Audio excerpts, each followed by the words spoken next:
Pioneer. ഇന്ന് നമ്മൾ വന്നിരിക്കുന്നത് ആപ്ലിക്കേഷൻസ് നമ്മൾ സബ്മിറ്റ് ചെയ്യുമ്പോൾ, ഏതൊരു എക്സാംസിന്റെയും ആപ്ലിക്കേഷൻസ് നമ്മൾ സബ്മിറ്റ് ചെയ്യുമ്പോൾ നമ്മൾ ശ്രദ്ധിക്കാതെ പോകുന്ന കുറേ കാര്യങ്ങൾ, അത് പിന്നീട് നമുക്ക് തലവേദനയായിട്ട് മാറുന്നുണ്ട്. അപ്പോൾ അങ്ങനെയുള്ള കാര്യങ്ങളെ കുറിച്ചുള്ള ഒരു ചെറിയ വീഡിയോ ആണ് ഇന്ന് നമ്മൾ ചെയ്യാൻ പോകുന്നത്. നമുക്ക് നോക്കാം. ആപ്ലിക്കേഷൻ തീയതി കഴിയുന്നതിന് മുൻപ് ക്രീമി ലെയർ സർട്ടിഫിക്കറ്റ് കരസ്ഥമാക്കുക. ഓരോ സർട്ടിഫിക്കറ്റ്സുകൾ നമ്മൾ അപ്ലൈ ചെയ്ത് മേടിക്കുന്ന ടൈം അത് വളരെ ഇമ്പോർട്ടൻ്റ് ആണ്. ആപ്ലിക്കേഷൻ ഡേറ്റ് കഴിയുന്നതിന് മുൻപ് തന്നെ നമ്മൾ ആപ്ലിക്കേഷൻ സർട്ടിഫിക്കറ്റ്സുകൾ കരസ്ഥമാക്കാനായിട്ട് പ്രത്യേകം ശ്രദ്ധിക്കേണ്ടതാണ്. അതിൽ വരുന്ന നമുക്ക് DVന്റെ ടൈമിലാണ് സർട്ടിഫിക്കറ്റ്സ് ആവശ്യമായിട്ട് വരിക.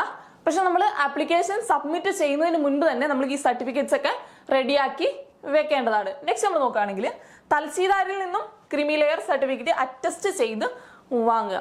നമ്മൾ കേന്ദ്ര ഗവൺമെന്റ് എക്സാംസ് ആണ് അപ്ലൈ ചെയ്യുന്നത്.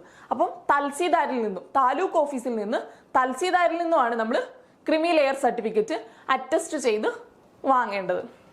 നെക്സ്റ്റ് നമ്മൾ നോക്കുകയാണെങ്കിൽ ആപ്ലിക്കേഷൻ ഫോമിലുള്ള അതേ ഫോർമാറ്റിൽ ക്രീമി ലെയർ സർട്ടിഫിക്കറ്റ് അറ്റസ്റ്റ് ചെയ്ത് വാങ്ങുക. ക്രീമി ലെയർ സർട്ടിഫിക്കറ്റ് അതുപോലത്തെ മറ്റ് സർട്ടിഫിക്കറ്റുകൾ നമ്മൾ ആപ്ലിക്കേഷൻ ഫോമിലുള്ള സർട്ടിഫിക്കറ്റ് ആണ് അറ്റസ്റ്റ് ചെയ്ത് വാങ്ങേണ്ടത്. അക്ഷയയിൽ ചെന്ന് അപ്ലൈ ചെയ്ത് വാങ്ങുന്ന സർട്ടിഫിക്കറ്റ് അല്ല നമ്മൾ അറ്റസ്റ്റ് ചെയ്ത് വാങ്ങേണ്ടത്. ആപ്ലിക്കേഷൻ ഫോമിലുള്ള അതേ സർട്ടിഫിക്കറ്റ് നമ്മൾ അപ്ലൈ ചെയ്ത് അറ്റസ്റ്റ് ചെയ്ത് വാങ്ങാനായിട്ട് ശ്രദ്ധിക്കുക.